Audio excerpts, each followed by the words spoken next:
আমরা যদি এক্সেলে নির্দিষ্ট সংখ্যা কতবার আছে তা বের করতে চাই, ধরুন এখানে যে সিরিয়ালটা আছে 2 থেকে 8, তো এর মধ্যে 2 কতবার আছে সেটি হচ্ছে বের করার জন্য।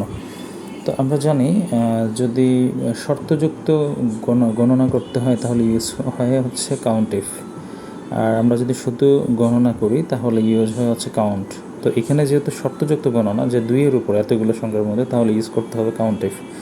সো চলেন এখানে আমরা লিখি এখন সূত্রটা, ইজ ইকুয়াল দেন হচ্ছে কাউন্ট ইফ ব্র্যাকেট স্টার্ট তারপরে হচ্ছে start cell colon end cell. তো আপনার স্টার্ট সেল কোলন হচ্ছে এন্ড সেল। এখানে এসে বলবেন কমা দিবেন কতর মধ্যে চাচ্ছেন, যে 2 কতবার আছে, এই যে 2, হ্যাঁ 2 এখানে লিখলেন, দেন ব্র্যাকেট স্টার্ট ছিল, ব্র্যাকেট ক্লোজ, এন্টার।